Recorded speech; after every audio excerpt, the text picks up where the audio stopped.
کراچی میں سورج شدید گرمی برسا رہا ہے۔ اتوار کی دوپہر پارہ 40 ڈگری سینٹی گریڈ تک پہنچ گیا، تاہم گرمی کی شدت 41 ڈگری سینٹی گریڈ تک محسوس کی گئی۔ کراچی میں موسم گرما نے تیور دکھانا شروع کر دیے۔ شہر گرم ہواؤں اور لو کی لپیٹ میں آ گیا۔ دن چڑھتے ہی پارہ بتدریج بڑھتا رہا۔ دوپہر 2 بجے پارہ 40 ڈگری کو چھو گیا، البتہ گرمی کی شدت 41 ڈگری سینٹی گریڈ تک محسوس کی جانے لگی۔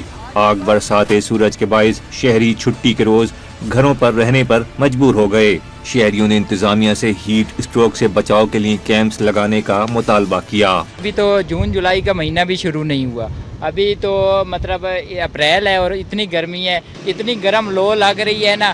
اس کے لیے گورنمنٹ سے، میں سندھ گورنمنٹ سے، گورنر جناب سندھ سے بھی درخواست کرتا ہوں کہ کراچی میں گرمی کے لیے کافی اقدامات کرنے چاہیے۔ محکمہ موسمیات نے خبردار کیا کہ ہیٹ ویو کی صورتحال 23 اپریل تک برقرار رہ سکتی ہے۔ شہری براہ راست سورج کی تپش میں باہر نکلنے سے گریز کریں۔